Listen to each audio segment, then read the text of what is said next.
Heh. You'd think after 40 years, I'd know better than to talk to a damn tree, right? But, hell, it's Margaret's birthday today. And this stupid oak?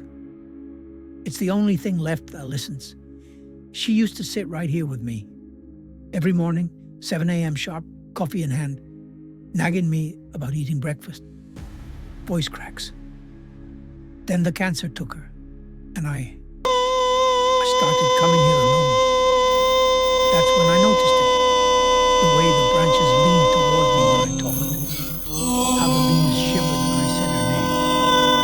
One day, I carved our initials into the bench.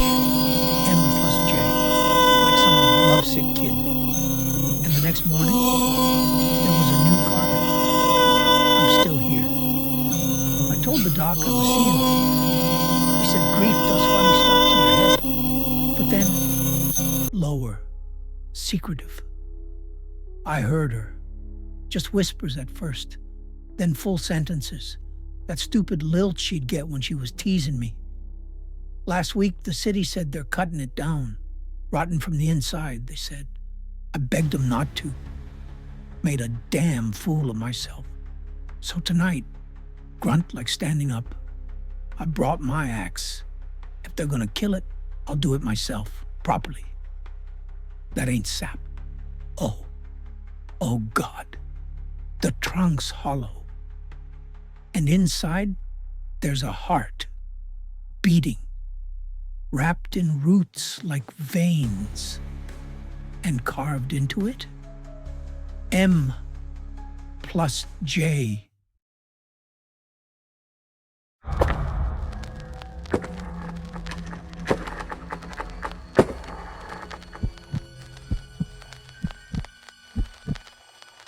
When my cousin Cody and I were in our early 20s, we went on a handful of camping trips around Colorado. This happened, I believe, when I was 22 and he was 23, and it happened in Arapahoe Forest. It was my first time camping there, not Cody's though. It was in the middle of the week. Our jobs allowed us to have off days in the middle of the week, and we'd often go on our campouts then to avoid traffic and crowds. I always let Cody take charge on these trips. He's the Eagle Scout, not me. We parked by a picnic area, and we set foot into the woods from there. After about 15 minutes of hiking deeper into the woods, we found a good spot to set up camp. A good spot meaning a big enough clearing to fit 2 tents, the portable stove, and a campfire. The first thing we did was unpack our stuff and set up our tents. Cody has always been a lot quicker than me in pitching a tent. He does it in only a few minutes. It always takes me over 20 minutes. Or rather, it always took me over 20 minutes, as I haven't been camping out in the wilderness since this. The next thing we did was create a ring of stones for a fire, then gathered some sticks and wood. He did bring some fire starter and a lighter, so I guess we kind of cheated, but oh well. It was at the point in the day when the sun was going down. He had a fire going, and now Cody was grilling up some steak and burgers. One thing about Cody is he always went all out with the food on these trips, and he's a really good cook, so I always trusted him with feeding us. Of course, we had our bear spray in case the smell of the food would attract a black bear, which Cody always said was very unlikely. He always says the real thing you gotta worry about in the middle of the woods is other people. As we ate our steak and burgers, we cracked open some beers and had some classic rock playing on the speaker. If you've never been camping, you don't understand how good of a vibe moments like this are. In the wilderness with a friend or family member and some beers, reminiscing about good times and vibing to music. As it got dark, we started playing card games on this little folding platform table we brought specifically for cards. After playing more traditional card games, we started playing Uno. And this was when we heard something out in the woods. I paused the song on my phone so that the speaker would go silent. It was clear now. We heard a person humming and footsteps from beyond the trees in the pitch blackness of the forest. Cody urged me to find the flashlight. I tried, but by the time I found it, the sounds had faded away. I asked Cody if that was something to be concerned about, and he said it definitely was unusual for someone else to be this deep in the woods, let alone creepily walking by a campsite with an active campfire humming loudly. I was a bit shaken, and I saw Cody was too. We went back to playing cards with the music much lower now. When we least expected it, a big stick landing in the middle of our campsite made us both jump out of our skin. It didn't fall from a tree. This thing was thrown at us by someone. Cody started yelling something along the lines of, "Whoever's out there messing with us, get a life and f*** off." And then, footsteps could be heard once again in the distance. They were walking away from us. I said we should pack up camp and move somewhere else. He said absolutely not in the dark. We both had bear spray, and he advised to just keep it next to me in my tent when we go to sleep. It was the closest thing to ranged self-defense weapons we had. We kept hearing sounds like tree branches cracking in the distance, sounds that you would never expect an animal to be making. Someone was out there, maybe multiple people, that much was clear. We had to go to sleep eventually, so we agreed that maybe we should take turns staying up to keep watch to make sure that no one comes to our campsite and steals anything, or worse. Cody agreed to take first watch. He said he'd stay up and read his book. So I crawled into my tent and then my sleeping bag and went to sleep. Waking up in the middle of the night while camping is normal. You're in a cold, outdoor environment in an uncomfortable sleeping bag. Any number of things could wake you up. I didn't yet know what woke me up. I was still in a fog. My brain didn't feel fully woken up yet. I looked up and saw a head peering into my tent. It looked like Cody. I rubbed my eyes, but really it was the darkness that was preventing me from seeing anything of his face. I said, "Cody?" thinking he was waking me up to take my turn of keeping watch. I said groggily, "Is it my turn?" I stared at the head peering at me in my sleeping bag, slowly growing more awake every second. Then I heard the zipper to the tent quickly zip up, and his head disappeared. I laid back down in my sleeping bag, but only for a second. I suddenly had some weird moment of clarity, where I shot to an upright position and listened as the footsteps walked away. "Cody," I said. He didn't answer. I unzipped my tent to peek out to the campsite. The fire was dead. Cody wasn't out there. I went over to Cody's tent, which was zipped up. I unzipped it and looked inside to see Cody fast asleep in his sleeping bag. I got chills, goosebumps, whatever you want to call it. I almost shit myself at the realization. I started shaking him awake, and when he finally awoke, I told him someone's here, at the campsite. It took him a minute to come back to reality just like I did, but when he did, he grabbed his bear spray. He said he must have dozed off while reading. He said I should sleep in the tent with him tonight, but to do that, I'd need my sleeping bag. He came outside of the tent with me and stood watch as I ran to my tent to grab my sleeping bag. In my tent, grabbing my sleeping bag, I heard that goddamn humming again from outside. I grabbed it and Cody whispered at me to hurry up. I said, "You hear that too?" He said yes. We both got back in his tent and zipped it up, with our cans of bear spray by our sides. I tell you, in those moments, I wanted nothing more than for a bear to come and save the day. The hours dragged on as I stayed up while Cody slept. After 3 long, horrible hours, I woke him up and we switched. When Cody woke me up, it was almost dawn. There was light outside, so we packed everything up. By the time we were done, there was plenty of light to hike back to the car. While we could have driven somewhere else and had another night of camping elsewhere, neither of us were feeling it anymore. This was a haunting experience, and I think we both just wanted to be in the safety of our houses. It's been 6 years since this happened, and he's hit me up a few times since then about camping, but I haven't really had interest since this experience. People are just too scary. Why was someone out there stalking our campsite? And the sight of that person's head in the dark, just looking into my tent, it was straight up from a nightmare. I may never go camping again, honestly.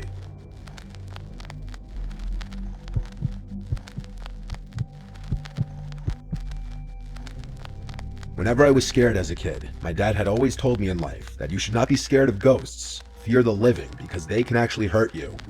In my late teenage years, I came into some money after my father committed suicide and I received an inheritance from him. At the time of my dad's passing, he and my mom owned a cabin up in Oregon by Mount Bachelor. The cabin had been put up for sale since my mom could no longer afford the payments, and renting it out was not covering the payments either. The cabin was set to go on the market for sale in less than a month, and was in the process of finalizing all the paperwork with the realtor and lawyer. So for that month's time, the cabin was not going to be rented out any longer and was just going to be vacant. I saw this as a chance to get away for a while and clear my head in light of all the things going on. I quit work, packed up my snowboarding gear, grabbed my dog Midnight, and headed up in my dad's car to the cabin. My first 2 days at the cabin were normal, and nothing out of the ordinary happened. I spent my days playing with Midnight in the snow and snowboarding, and the evenings playing PlayStation or listening to music, drinking and smoking out on the balcony. I had already stocked up on food, cigarettes, and liquor, so I was pretty much a shut-in, aside from the occasional out to hit the slopes. With my dog as company and DVDs, PlayStations as entertainment, I was quite content, and started to feel relaxed after all the drama that had preceded my outing. The cabin itself was 2 stories. The bottom story had the living room and a side guest bedroom, along with a small kitchen. Upstairs had another 2 rooms, along with a walkout balcony attached to the master bedroom. Most of my time was spent either in the living room, kitchen, or master bedroom. I never ventured into the other rooms, and always kept the doors leading into them shut. The 3rd day came around, and I was going through my usual routine of playing with my dog, playing games, and watching DVDs. That day it was a pretty heavy snowfall, so instead of hitting the slopes, I stayed in. That's when things started getting a bit weird. In our area, there were only 2 other cabins adjacent to ours, maybe a block away from each other. All other cabins aside from these 2 were around a mile away from ours. Surrounding us was mostly forest and very tall pine trees. Both these cabins were empty, and for the past couple of days, I knew that no one was currently staying there. Around midday, while outside with my dog, I noticed what looked like footprints in the snow around the area surrounding our cabin. It was still snowing, so the footprints looked semi-fresh, like someone had just been there in the last 20 to 30 minutes before me. I thought that maybe someone was staying in the cabin near me that I may not have noticed. Maybe they were shut-ins like me. Alright, whatever. The footprints led away from my cabin, and they disappeared in the snow towards the denser part of the trees. I disregarded the footprints and went back inside. Nighttime came around, and I decided to head to bed. My dog Midnight was laying on the bed with me when I noticed his ears perk up to a listening position. This was followed by him quickly jumping off the bed and running downstairs to the living room. I lay in the bed and stayed silent. I was honestly freaked out. I could hear him moving around downstairs back and forth. After around 5 minutes, he ran back upstairs to me and started to do his doggy dance for the sign that he had to pee or that he wanted to go outside. Shit, well fine, I can't say no to him, so we both went downstairs to the outside driveway for him to do his thing. Only he didn't want to pee. As soon as we were outside, he started to pull his leash, trying to drag me to where he wanted to go. He kept looking into the dense part of the trees where the prints had been earlier, but he also kept sniffing the side of the house and looking up towards the roof. After he figured out that I was not going to go where he wanted, he sat himself down and just stared into the darkness. A bit unusual for him, but alright, maybe there's some forest animals out there that he wants to chase down. But fuck this, I didn't want to chase anything, so I pulled him back inside and we both headed back upstairs. Around half an hour later, I was lying in my bed when I heard what sounded like hooves walking on my roof. It was only a series of around 6 steps, and I rationalized that it could be a pine cone falling from a tree onto the roof, or maybe a kind-hearted forest animal running around. But here's the thing, the steps seemed to be spaced apart like a man-length stride, so it was really freaking me out. Midnight also heard the noise and was quick to run to the balcony screen door, expecting for me to let him out. Alright, you know what? I'm a tough guy, and at the time, I considered myself to be fairly well built and strong enough to handle myself. So I grabbed my coat and shoes along with my cigarettes and flashlight and went out onto the balcony. As soon as I went outside, I lit up my cigarette and started canvassing the roof with my light. Nothing there, and the snow on top was undisturbed. Weird. Was it all in my head? What about Midnight hearing the noise? Maybe he was feeding off my paranoia. I started to calm down and relax again. My eyes started to adjust to the darkness. I kept smoking and just staring at the stars and trees next to our cabin. That's when I saw it. In a tree that was a little taller than our cabin and around 20 feet from the balcony, I saw what looked like a man crouched in a squatting position in between 2 branches. It looked really tall, like 8 or 9 feet, and it was really fucking skinny. It was squatted on one branch, and its freakishly long, white arms were extended above its head, holding onto the branch above it, while its mouth was wide open with no expression. What the fuck is that? I wasn't sure if I was really seeing this thing, and stood just staring and sat there motionless. I noticed Midnight stand up and start pacing behind me and lightly barking at the same time. The thing still did not move. I put my cigarette out and was debating on shining the light in the thing's direction, but something in my head kept screaming not to. So I walked backwards to the inside of the room and pulled Midnight with me. Once inside, I locked the door and shined the light in the thing's direction, but there was nothing there. I shut the curtains to the screen door and retreated back to bed. But later on in the night, I heard some light tapping at the screen door, like someone was tapping on the glass with their fingers. It was consistent and did not stop for nearly an hour. Midnight seemed to stare at the door, but he wouldn't go near it anymore. The weirdest part was that I had a feeling like someone was inviting me to open that door, but at the same time, I kept hearing my dad's voice in my head, telling me to stay in bed and don't do it. I listened to my dad's voice and just stayed where I was. I passed out eventually and woke up in the morning. It didn't take me long to pack everything and get the hell out of there.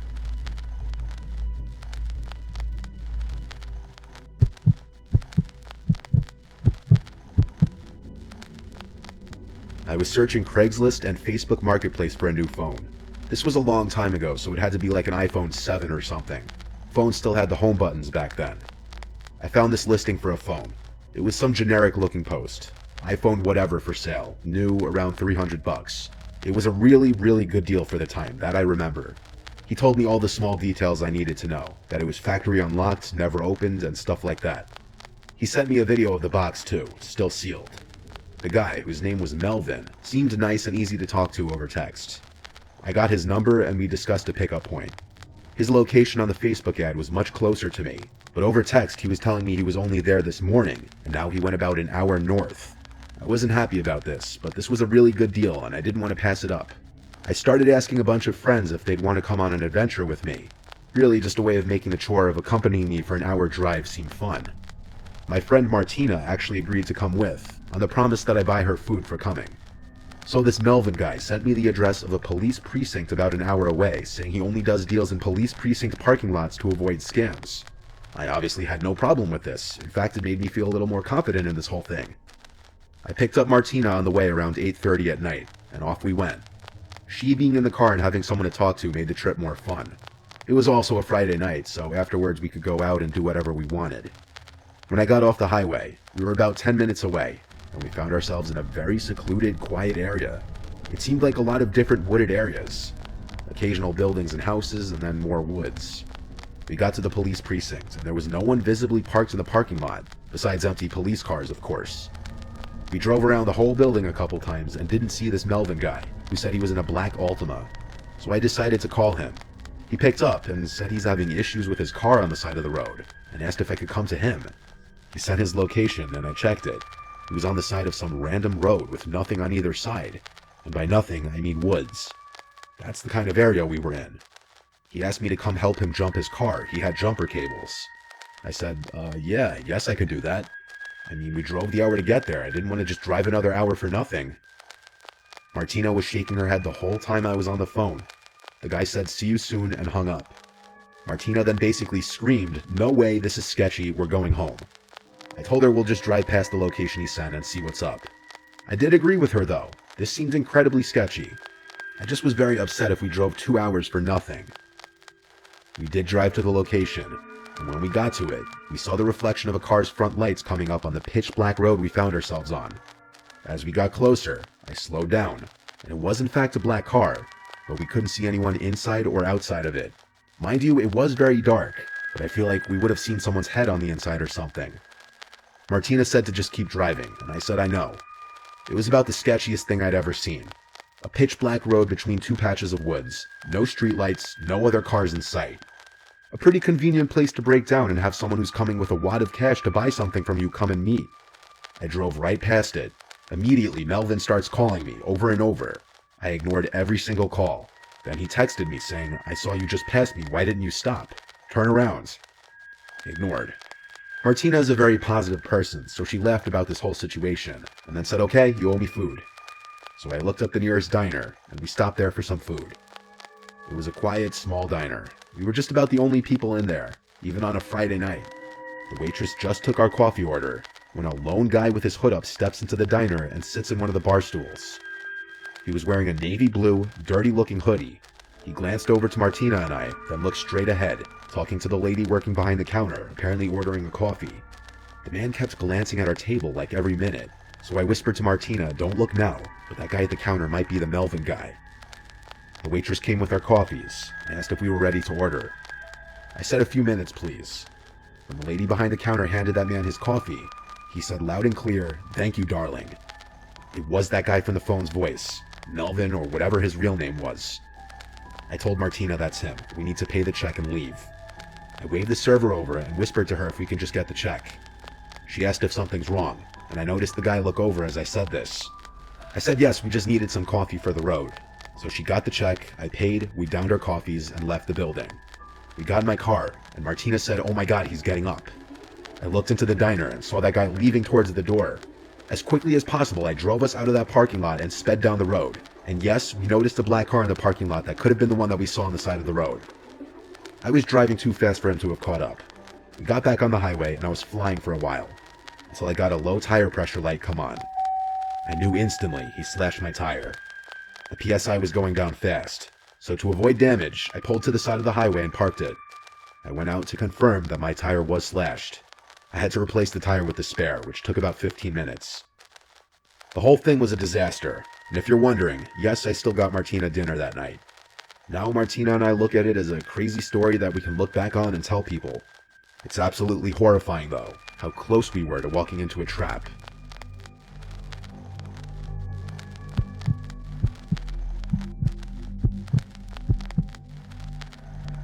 I was seeing this girl for a few weeks.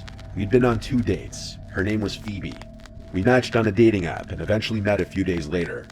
She was 4 years older than me. Our first date was drinks, and our second date we went out with my friends on a weekend. My friends had neutral opinions about her. They thought she was, quote, nice and kinda quiet. They'd later reveal their actual thoughts on her, but I'll get to that later. Phoebe invited me to an upcoming high school reunion party. She told me she didn't want to go alone, and honestly, after she came to hang out with my friends and I felt like I owed her. This reunion party was falling on a random Saturday in the fall. It wasn't organized by her school, though. She told me that it was organized by this rich guy from her class, and it was being hosted at his house. I haven't had my high school reunion yet, but as far as I know, these things are usually held at bars or catering halls. We got to this guy's house, and it was admittedly a fancy-looking house. It had a gated driveway, but no fancy cars parked anywhere in sight. My thought was maybe the owner parked his car in the garage during the party. The second we stepped into the house, I felt like everyone was staring at us. More specifically, me. A few people came up to Phoebe and hugged her hello, then shifted their attention to me. I felt almost like I was being interrogated with some of the questions these people were asking me. Like my whole life story, what I do for a living, who I live with. Finally, Phoebe pulled us away, only to go talk to more people who I also felt like were asking really personal and weird questions. There was also something about all the people in here. They seemed to be older looking than 28, which was the age Phoebe told me she was. Some of these people looked well into their 30s. I made a comment on that to Phoebe, and she said, yeah, some of these people aren't aging too well. I asked if she remembers all these people, and she said yes. I then asked who the party host was. I was curious to meet the owner of this big house. She said she hadn't seen him yet. Throughout the entirety of me being there, I felt like everybody was shooting me daggers. They wouldn't look away either. I whispered that to Phoebe, and she said back it's probably because they're wondering who I am. At the time, that was the only logical explanation I could think of too. It's hard to explain the growing awkwardness at this party, but I can assure you, this was not what a normal high school reunion would be like. There was no music, and everyone was dressed weirdly, not like normal 28-year-olds. But that's the other thing. None of these people looked like they were in their 20s. I was getting uncomfortable with some of the stares I was getting in the room we were in, so I told Phoebe I'm gonna run to the bathroom. Realistically, I just wanted to get out of that room and explore the house a little bit. I didn't have a drink in my hand or anything to make me feel at ease. I was just walking around this giant house empty-handed, and anyone I passed stared at me. To say I felt out of place would be the understatement of the century. I found the bathroom. I stepped inside even though I didn't have to go. I locked myself inside just to sit and regather myself, take a break from the awkwardness outside. I texted all my friends about how weird this reunion was, and wondering how I could convince Phoebe to leave early. We'd already been there about 30 to 45 minutes, and this unnamed mystery party host was nowhere to be seen. Phoebe texted me, "Where are you?" I replied, "In the bathroom, give me a minute." Then I followed that up with, "This party's really weird, I'm down to leave soon." She said, "Why?" I said, "Everyone's being weird." Then someone knocked on the bathroom door, so I couldn't sit in there anymore. I washed my hands quick and left the bathroom, and the guy waiting outside, who looked like one of the younger ones here, said in a very low voice to me, "You should leave. That girl isn't who she says she is." I froze for a second, then said, "Phoebe?" He said, "Whatever she told you her name is." He then asked what she told me this party was. I said that she told me it was a high school reunion. The guy then smirked and said, "Do these people look like they're going to a high school reunion?" He left it off with, and I quote, "Trust me, leave sooner than later." And then he walked into the bathroom and shut the door. I almost knocked on the door to get him to come out and further explain, but I thought for a second. I was already suspicious and uncomfortable in this house. That guy just confirmed something weird is going on here. I walked straight to the front door without drawing attention to myself. I still felt people staring at me as I walked to the door. I walked straight from my car in the street and drove home. Phoebe texted me asking where I went. I didn't answer. When I got home, I looked up her number on white pages. That number was not associated with the name Phoebe. The name that came up was Claire Foster. The address that I picked her up at both times is also different than the address that came up on White Pages, which made me realize I never saw her leave the house. She was already waiting on the sidewalk both times. I replied to her text, "I had to leave, I'm sorry," and blocked her number. My friends all made jokes, and they told me she thought she was weird and off from the start, but they didn't want to tell me that and make me feel bad. My one friend joked that it sounded like I was in the movie Get Out. My friends and family all have had little theories as to what was going on. Some people would even think I exaggerated the whole thing until I told them about the fake name the girl gave me, and the guy telling me to leave sooner than later.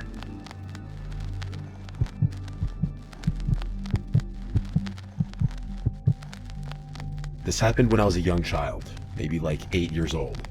My parents had me late. My two older siblings are both at least 10 years older than me. I was woken up in the middle of the night to a commotion from downstairs one night. It was my parents. I cracked my door open and heard my parents freaking out about something. I wasn't sure what it was. I went to the stairway and stood at the top, calling down, "Mom? Dad?" My mom came to the bottom of the stairs and said to me, "Go back to bed." I listened without asking any questions. I could tell they were stressed about something though.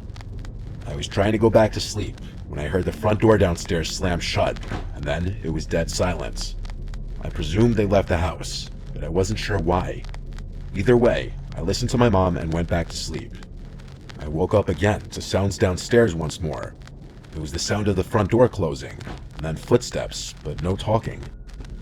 Naturally, I assumed they were back home and just being quiet so that they wouldn't wake me up. I heard occasional steps and thuds from downstairs. I heard drawers and cabinets being opened and closed, and I thought for sure I heard the fridge opening too. I thought it was my older brother Chris, who's 10 years older than me, and at the time he was already driving, so he was going out and coming home late, so him getting home at like 2 a.m. and rummaging the fridge wasn't abnormal at all. These are all things I was telling myself, logical explanations as to what I was hearing. Eventually, I heard footsteps coming up the stairs, getting louder and closer until they reached the top, and then made their way first thing to my door. My door quietly and slowly opened. I didn't sit up or move. I just had my eyes open facing the door as I was still laying down. There weren't any lights on outside of my room. Whoever was walking around was doing so in the dark, so all I saw was this black mass at my doorway, resembling the shape of someone's head. I said every name starting from Chris to Mom to Dad. Then I just said, "Who's there?" They didn't reply. They just closed the door, and I was left there confused but mildly creeped out. I heard footsteps going downstairs. I was convinced it was my dad now, just coming to check on me after getting home, though I wasn't sure why he was ignoring me. I didn't hear anything from downstairs for a while now. I allowed curiosity to get the better of me, and I went downstairs in the dark. I kept all the lights off as I was approaching the kitchen, and I froze at the doorway, noticing a tall figure standing right in the middle of the kitchen. I said, "Dad?" assuming it was him just based off the size of this person. A deep voice said, "Go back upstairs." I ran back up the stairs to my room and closed the door and jumped under the covers. All I was thinking was, why did my dad's voice sound like that? The reality of a stranger being in the house didn't dawn on my innocent little mind. Not until a little later, when I heard the front door opening and a commotion from downstairs again. The voices of my parents. I went to the top of the stairway again, and they were shocked to see I was still awake. I asked what happened. They told me that Chris had a little accident, but that he was going to be fine. I found out months later that he had gotten into a car accident driving in a condition that he shouldn't have been driving in. My parents got a call from the hospital, and so they rushed to see him first thing, leaving me to sleep. I asked my dad if he had come in my room before, and that was when I learned that they had been gone for hours. My mom started freaking out, yelling at my dad because he had neglected to lock the door when they rushed out of the house. Me telling my parents about the person at my bedroom door and in the kitchen caused my dad to search the house with his gun, and my mom to call the police. The last thing I really remember was being asked by a police officer to give my story. My parents tell me that they felt like morons having to explain to the cops that they left me alone and left the door unlocked. I don't think anything of value was stolen, even though whoever broke into the house clearly didn't have intentions of harming me. Having a complete stranger in your house is already a terrifying ordeal. Now imagine going through that at 8 years old.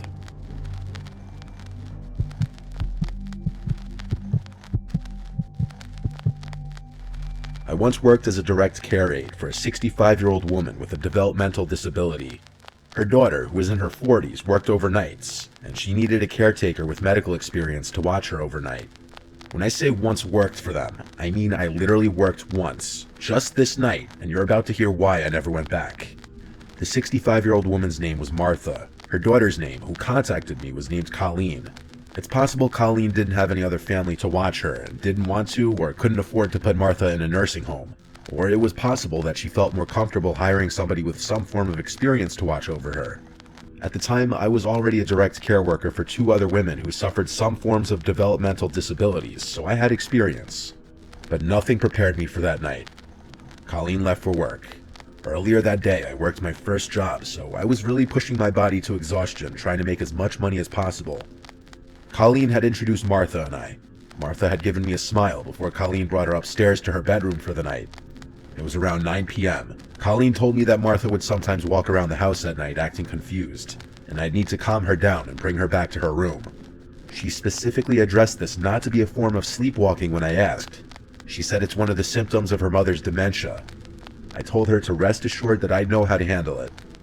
I spent my time initially in the living room catching up on my show. These jobs aren't super glamorous, and for the most part, it is a lot of sitting around. I heard footsteps from upstairs. I went to the stairway and looked up the stairs, then called Martha's name, asking if she needed anything. She didn't answer. I heard her footsteps go back to her room, and then the door closed. Maybe she went to the bathroom. I went back to the living room and watched some more TV. It was maybe an hour later that I got up to grab my sandwich that I brought from the fridge. As I left the kitchen with a plate and my sandwich to go back to the couch, I nearly had a heart attack and dropped the plate when I saw Martha standing at the doorway. Glass shattered everywhere. I apologized to her and asked if she was okay. She started yelling at me, "Who are you?" I reminded her who I am. I'm her direct care worker here to make sure she's okay. Everything she said at this point was in a loud scream. "Why are you here? I don't know you," things of that nature. I reminded her that we had just met and that her mother Colleen hired me to watch her and the house. This seemed to work for long enough for me to get her to come back upstairs with me and to her room. I brought her up a glass of water and some melatonin and clonazepam. I made sure she took both before going back downstairs. After a few hours, I was absolutely exhausted. I had to get a couple hours of shut-eye. There was a spare bedroom upstairs with a twin-size bed where Colleen said I could rest if needed. I felt like at this point Martha was asleep for the night from the melatonin. I fell asleep within minutes, but I was asleep for only maybe an hour. I woke up to a sound from downstairs. It was this repeated slamming. Every 1 to 2 seconds, something from downstairs was being slammed. I jumped out of the bed. I had left the bedroom door open so that I'd hear anything if Martha got up, case in point right here. When I got to the stairs, I realized the slamming was coming from the kitchen. I walked down the stairs in as quick of a speed as I could while still remaining quiet. Getting to the bottom, I peered around the opening to the kitchen, and what I saw was like a scene from a scary movie I'd seen before. I saw Martha in the darkness, standing in front of the oven, repeatedly opening it and slamming it shut. It was horrifying. When I say I saw Martha, I really only saw her silhouette. It was that dark in the kitchen. I said Martha really loudly, and she stopped, turned to her left at me, shut the oven door one final time, and started walking towards me, towards the stairs. I said in a now softer, kind of scared-sounding voice, "Are you okay?" She got close enough to me where I can now see her facial features, and she looked at me with this blank expression, then walked right past me and started walking up the stairs. I followed her upstairs, but as soon as she got to her room, she slammed her door shut. I knocked on the door saying, "Martha, are you alright?" She didn't respond. I quietly opened the door just to peek inside, and I saw Martha at the side of her bed, just standing facing the wall. I've seen a lot, but this was some pretty unsettling behavior that I feel like is the exact kind of stuff you'd see in some scary movies, like I mentioned before. I walked over to her and gently eased her into the bed. When she was laying down, I covered her, and for what I was hoping would be the final time, I said goodnight, Martha, and shut her door. I went across the upstairs to the spare room and went back to bed. I purposely tried not to fall asleep for at least half an hour just in case she'd wake up again, but I don't even know if I made it that long. All I know is I fell asleep pretty freaking quickly. I woke up once again, however much later. The room was still pitch black, and the 1-hour alarm I set had not yet gone off. I looked around the room, wondering what woke me up. I didn't see what it was until I heard a sound from inside the closet. I then noticed the cracked open closet door, and the black shadow of a head peeking out of the closet. Again, I almost had a heart attack. I said, "Martha." She didn't answer. I kept saying Martha a bunch of times until she pushed the door open and I saw her approaching the bed slowly. She started saying what she was saying hours ago again. "Who are you? I don't know you." As she got closer, I tried calming her down, reminding her who I am. I reached for the lamp next to the bed and fumbled with it until it turned on. Martha was holding a huge kitchen knife in her hand. At this moment, everything changed. Martha was now a threat to my life, and I had to worry about myself, not her. I screamed at this point. Martha put the knife down. I guess my scream stressed her out because she got closer and started screaming back at me, still repeating, "I don't know you." I wasn't going to attempt to calm down a knife-wielding dementia patient. That was not in any job description. I mapped out a way to run around her in the bedroom, and I went for it. I jumped off the bed on the side further from her, and she screamed again, "Who are you?" She swung the knife at the air as I ran past her. It was a slow and weak swipe from what I saw, but nonetheless showed that she had intentions of actually using it. I got downstairs and grabbed my shoes and went outside. Instead of calling 911, I called Colleen as she requested I do if there's an issue. I was courteous in doing this because getting law enforcement involved is never doing anyone any favors. Colleen was yelling into the phone at me not to leave her, and honestly I yelled back that she attempted to kill me and that I didn't call the police. She had to leave work, of course. I stayed outside of the house, making sure Martha didn't go anywhere until Colleen returned. When Colleen went inside, Martha was back in her bed, asleep. Colleen went as far as accusing me of exaggerating the whole thing until she found the knife next to Martha's bed. To not give her any more fuel to blame me for any of this, I left out the fact that I ever went to sleep. But that doesn't mean that I felt in any way I did anything wrong. Colleen even offered me that room to sleep. I never worked in that house again. Martha was a scarier patient than I'd ever dealt with in any of my jobs in my 9 years of being a direct care aide.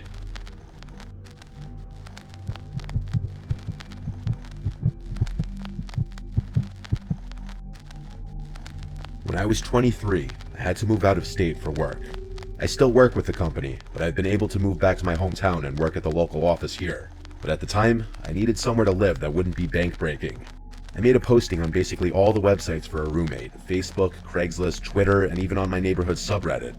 I had a guy named Rob reach out to me on Facebook, stating he has a room available in his place. I looked at his pictures to see if he looked like a somewhat normal guy, and he did. I was open to the idea of having a male roommate, as long as they seemed normal, even though my parents were very against it. Rob and I FaceTimed, during which he gave me a virtual tour of the place. Apparently he owned the place outright. It was a modest house in the middle of town, only a 10-minute drive from where my office would be. He also seemed pretty nice. I didn't get any bad vibes at all. His price was fair, and his rules were pretty fair too. He said it was available to move in right away, which was perfect. So it was settled. A week later, I had all my things packed and drove down. I met Rob right out front of the house, where he greeted me and handed me a key. The first thing I noticed about him was he was really short. He was eye level with me. He helped me bring some of the bigger and heavier bags inside. He showed me my room, which was furnished already. He said one of his friends had been living there and recently moved out. I replaced all the pillows and bed sheets with my own, of course. The rest of that day was me settling in. Rob, I could see, was trying to get to know me and presumably make me feel at home. I didn't get any overly friendly vibes yet. The next day was Sunday. Rob offered to drive me around town to show me around. I wasn't eager to, but I said sure, just to get off on a good start with him. He drove us around town, showing me where the good shopping centers are, good restaurants, and stuff like that. But then he offered to get us lunch. I really wasn't hungry, and he was suggesting a sit-down lunch, almost like a date. I didn't want him to get any kind of wrong idea, I just needed a room. I said I'm not hungry, and then he right away suggested we go grab drinks somewhere instead. I politely shot it down too, saying I don't drink on work nights. He was being a bit pushy, saying, "Come on, just a couple drinks." I still maintained my politeness and said another time. He gave up, and he went really quiet all of a sudden, like he was upset. I'll admit, I was slightly uncomfortable, but nothing I couldn't handle yet. That week was my first week at work, and so my attention was focused mostly on adjusting to the work week. It wasn't until a few days into the week that I got home and did my laundry, and noticed my hamper full of clothes seemed moved. Like the clothes weren't how I remembered they were left. And it wasn't until I was loading the washing machine that I noticed a pair of my underwear was missing. I checked my room top to bottom like 5 times.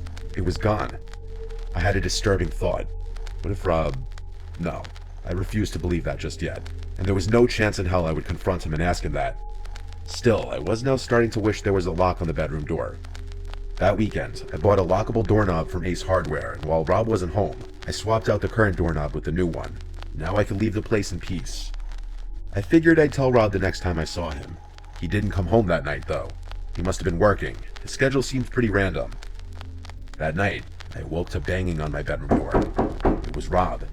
He was saying my name, and he didn't sound happy. I checked the time, and it was like 1:30 in the morning. I decided I would pretend I'm asleep. I was honestly kind of scared to open the door. I had a feeling it had to do with the doorknob, and I was right. The next morning, I woke up to a bunch of texts from Rob, saying, "We need to talk. Be home after work." I simply responded, "Is this about the doorknob?" He responded back, "Yes." I apologized to him and said I was planning on telling him. He replied back, "It comes off today." I was getting incredibly nasty and weird vibes from his tone. My next response I thought out a little longer, and basically said how I hope he can sympathize and understand that I'm a girl and I just feel safer being able to have privacy in my room. He responded a little nicer this time, but he still basically said no to my request and that the old doorknob needs to go back on. I was confused, I was upset, but I had to respect his rules. I did also install it without telling him, so I felt like he had a right to be kind of mad. But how did he know I changed it? It's not like I had the old doorknob sitting out in the open. The idea that he tried coming into my room that night kind of scared me. I changed the doorknob back the next day and returned to Ace. This is where things went really downhill though. There was a knock at the door one day when Rob wasn't home. It was a girl around my age. She asked me if I was living here with Rob, and I said yes. She warned me to get out of there immediately, that Rob has multiple restraining orders against him from different girls, and he's known to be a very dangerous, creepy stalker. I was at a loss for words. I asked her how she knew I was here. She said she knew that he was trying to rent his room, and that it's not surprising he opted to have a girl move in. She said she saw me moving in and wanted to wait till he wasn't home to come warn me. I thanked her so much. I truly was terrified now. I had already paid Rob for the entire month. I didn't know what to do. She said she would help me in any way she could. I took her number and she left. I started packing my things and looking for other places I could move to. I found something across town, a studio apartment sublet for a little more money.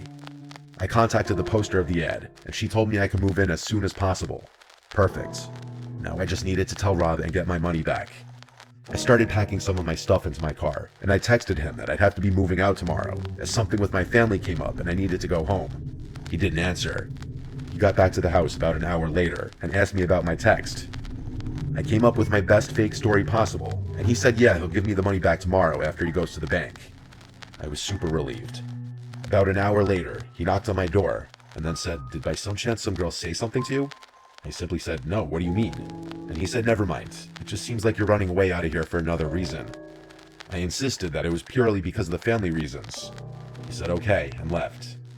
Sadly, the story didn't end there. I woke up that night and screamed at the top of my lungs when I saw a black figure sitting on the end of the bed. It was Rob. He turned and put his hand on my mouth and went, "Shh." I said, "Please don't hurt me." And he responded, "Why would I hurt you? I knew someone said something to you. Don't believe what these girls say." I said, "You're scaring me," and this part is still just as insane to me as it was in that moment. He started to caress my leg, and he said, "I don't mean to scare you," right after I said he's scaring me. I got out of the bed and ran for the door, and he screamed at me to stop. I ran outside with my phone in hand and called the police. I hid in the bush until they showed up, and I explained the entire situation to them. They made Rob come outside and give his side of the story. Basically, I told them I just want to get all my stuff out of the room and I'm leaving. So the cops stayed there as I collected the remainder of my stuff and brought it all to my car. I also insisted on Rob Venmoing me the money back while the police were there, and he did so actually. The whole time the police were there, he tried his best to act like some normal dude, I could tell. One of the officers then pulled me to the side to tell me that this guy had been arrested before for other incidents with women, but Rob denied ever coming in my room or touching me or anything, so it was all he said, she said. I left the house and went straight to a hotel for the night. The next day, I moved into the studio apartment. Luckily, the girl who posted it was able to facilitate my quick move-in. I have never and will never live with another man who's not my boyfriend or husband ever again, or just anyone I don't know for that matter.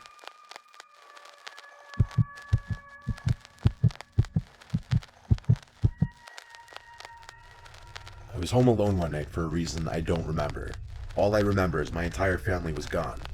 I was 15 or 16 years old. I was a big gamer at the time. I was obsessed with StarCraft, and admittedly I'd sometimes spend a weekend night or two playing StarCraft or some other PC game. This was right before COVID lockdown started. I was playing StarCraft on my computer in my bedroom on the first floor. That's when the doorbell rang, twice. I hurried to the door, not wanting to be away from the game for too long in fear of losing. I got to the front door and said, "Who is it?" as I always would if I was alone. A soft and weak voice on the other side said something that I couldn't hear. It sounded like a woman. I opened the door, with the storm door still separating me and this older woman standing on the other side, with a big smile on her face. She had her hands behind her back. I said through the door, "Can I help you?" She said she needed to use a phone, and asked if she could come inside. Ever since I was a little kid, I was always taught not to let a stranger into the house, ever. That included women. I felt so awkward though, I didn't know how to turn her away. I redirected her to the library a few blocks down, because they'd surely have a phone. Deep down I knew the library was closed at this point, but I was just trying to get the stranger who was trying to get into my house to leave. She was still smiling, but what she said next did not match her smile. She said, "That's very rude to turn away an old lady asking for help." I replied the only way I could think to, and that was that my parents don't allow strangers into the house. It's a house rule. I slowly started closing the door as I was saying sorry, and she just stood there, not moving, but still smiling at me. And though her smile never changed, it suddenly felt much more menacing. I was walking back to my room when the doorbell rang again. There was no way in hell I was opening the door again. That woman radiated weird vibes from the start. Maybe something was wrong with her, maybe she wasn't all there. These were things I had no way of knowing, and maybe that was selfish of me to send her on her way. But I just wasn't opening the door for anyone when I was home alone. I went back to my game. Not too long after I sat back down, I heard something tapping on the window. It was a clinking type sound from something metal. The window was directly in front of my desk. I had the blind pulled down so I couldn't see what was making the noise, but I already had an idea. My room was the only room with a light on in the house. The horrible thought that it was the old woman from just before, and that she walked over to my window, terrified me. I turned off the sound on my computer. At this point, I didn't care about my game anymore. The clinking sound on the window persisted. I basically said "F this," and up and left to a different room in the house. I sat in the darkness of the living room for a bit, when the doorbell rang again. This woman was harassing me now. I tried to convince myself she wasn't a threat, just some crazy old woman who's probably clueless as to where she is. When she rang the doorbell a second and third time, I decided to go open the door and ask her if there's someone I could call for her. But when I opened the door, there was now a man on the other side. He looked to be about 10 years younger than her. He said through the storm door, "Have you seen my mother?" I replied saying yes, she came to my door just before. He then apologized to me and said she has dementia and got out of the house. I suddenly felt bad, but he asked me if he could come in for a minute, and again I felt awkward. Why did he need to come inside? I said the same thing that I told to the woman who he claimed to be his mother. I said we could just talk through this door. I then said that I think she went into my backyard because I heard something out my window. I told him he could go around back and check. He thanked me and walked down the walkway, and I thought he went into the backyard. But when I went to the back and looked out the back window expecting to see him searching around, I saw nobody. Not him or his mom. This was all too weird for me. I went to bed on the earlier side that night, just falling asleep with the TV on in the background, until I heard the clinking sound on the window again. Something metal was tapping on the glass. I remembered the concerned man, and I decided to try and help. I went to the window, lifted the blind up with my hand, and I saw that woman outside my window, with that same creepy smile. She was tapping a kitchen knife on my window. I closed the blind and crawled back into my bed. This didn't feel like it was actually happening. A suspiciously short amount of time later, the doorbell rang like 4 times. The clinking on the window stopped by this point. This was all too suspicious. It felt like some kind of robbery attempt. I ignored the doorbell. I stayed in my bed. I was gonna wait this out. I didn't have a cell phone at this time. I wasn't the most social guy growing up. I also didn't want to call the police for some reason. I waited this all out until it finally stopped. The next morning, I told my dad what happened when I called him. He told me I was smart not to open the door. Everyone agreed that everything about it sounded like an attempted robbery. Is there a chance that maybe that woman really did have dementia and that the man was really her concerned son? Maybe, but it all seemed too coordinated. Why did he want to come into the house too? How did he even know she came to my house specifically? Why didn't he ever go into the backyard to look for her when I gave him permission to do so? Too many unanswered questions that lead me to believe I avoided something terrible happening if I opened that door.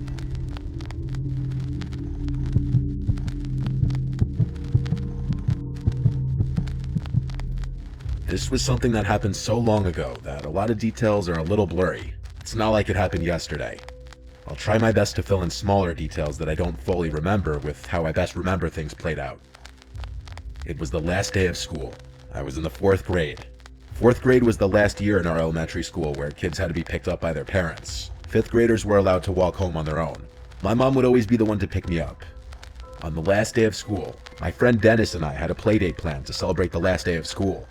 Dennis wasn't in my class this year, but we had been friends since kindergarten. He was in a different dismissal hallway from me. After school was over, we single file lined up and walked to the exit door at the end of the hall, where we waited outside by our teacher, Miss Blue. I waited for Dennis's dad to appear from the crowd of parents shuffling in and out of the parking lot next to the doors. Then I heard my name. Tommy, Tommy. I look over and see a man waving at me as he approached. He introduced himself as Dennis's uncle and said he was picking me up. I went over to Miss Blue and said I'm being picked up. She asked, "Where is he, sweetie?" And I pointed to Dennis's uncle who waved at Miss Blue. Miss Blue dismissed me and I went with the man. He led us through the crowd and was a very quick and jittery talker, like he spoke fast and had a bit of a stutter. He was walking incredibly fast. It was almost hard to keep up with him with my backpack on. He explained to me that his brother, or Dennis's dad, was working later than expected, so he was driving me back. We got to his car, which was a dark red hatchback type car from what I remember, and it took me this long to acknowledge the giant elephant in the room. Where was Dennis? Why weren't we picking him up too? The man turned to look at me in the back seat and said that Dennis was already at his house. I was shy around people I didn't know, especially adults, and I wasn't one to openly speak my mind if I was confused. But I was very confused. This was making less and less sense. The whole drive, the man kept yapping, telling stories of his days in elementary, asking me questions like what sports I played, what we're learning in class. If I had to guess, we were in the car for like 10 minutes, which honestly for our town where houses were right on top of each other, that was a while. My house was a 5-minute walk away from the school. We were definitely in an area I wasn't familiar with when he parked the car in front of his house. His house looked pretty normal to me from what I remember. He led us inside and shut the door and locked it behind us. It was really, really dark inside the place, and I realized why. All the curtains were shut. It almost felt like it was nighttime in there, especially because the only source of light was a dim lamp in the corner of the room. He then looked at me and smiled.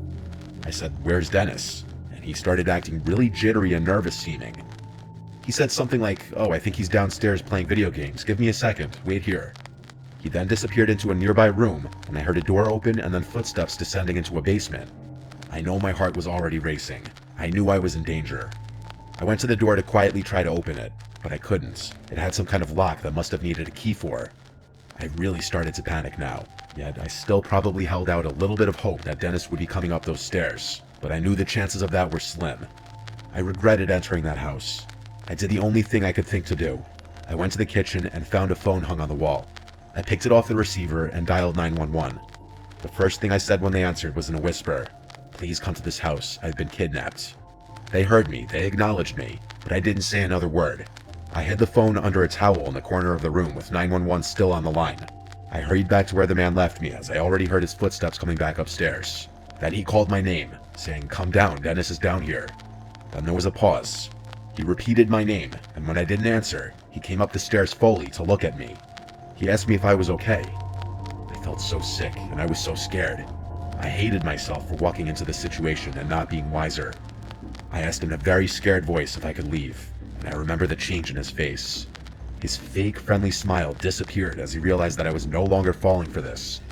He walked closer to me in a gentle manner until he was close enough to grab my wrist aggressively, and he started pulling me towards the basement. I screamed and cried, and he screamed at me, "I'll let you go if you stop and behave." So I listened. I went down the stairs, and halfway down, the door slammed shut behind me, and I heard it lock. I walked fully down the stairs to this empty, unfinished basement with a concrete floor and one singular support beam in the middle of the room. There was a depressing yellow glow in the room from one exposed light bulb hanging on the ceiling. If there was a place you'd imagine kidnapped children to go, this would be it. I heard his heavy footsteps upstairs. You could hear everything in this house. I don't know what he was doing, but I heard him walking around for a while. Then he came to the basement door, opened it, and he called down asking if I'm hungry. I replied no. I didn't want him going into the kitchen seeing the missing phone. He shut the door and locked it again. I sat down there, waiting, with my heart in my throat, and then I heard it. the doorbell ringing 3 times from upstairs, followed by banging sounds, which were definitely the sounds of police banging on the door. I would refrain from screaming until I heard the front door open, but I never heard the man's footsteps approach the door.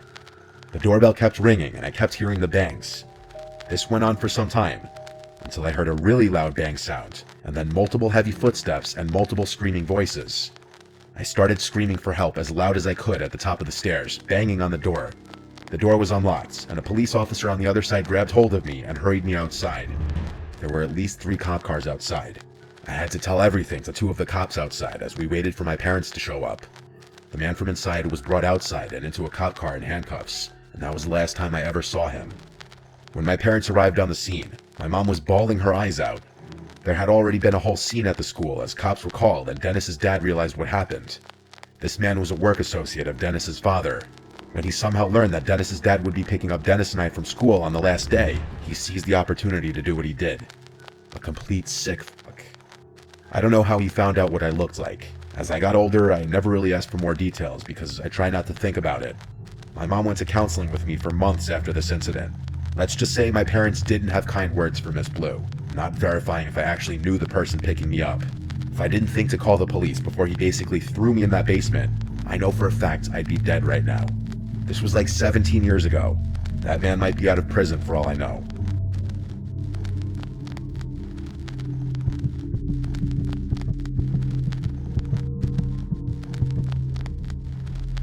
It was New Year's Eve of 2020, and all of us were ready for this horrible year to be over.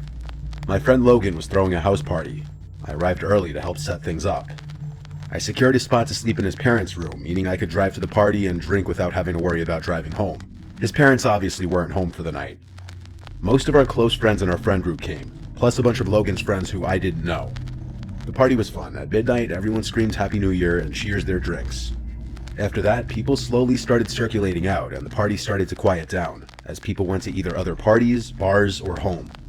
The later the night got, the more it became just the closer friends staying behind until it just turned into a chill drinking session in the living room. This went on late into the night. It was likely 3 a.m. when the last of everyone who wasn't sleeping at Logan's house was gone. As it quieted down, we started hearing this occasional sound. At first we didn't know what it was, but it soon started to sound like a creaking sound. It was dismissed as a sound from the fridge or something at first, which I know sounds stupid, but house appliances often make weird noises. It was just Logan, me, and Cody. Cody was falling asleep on the couch already. It was reaching that time where we were just going to go to sleep. However, eventually we got so bothered by the noise that we had to search. We went to the kitchen, and it wasn't coming from in there. We realized when we were close to the basement door that it was coming from downstairs. Logan opened the door, and we heard this creaking sound.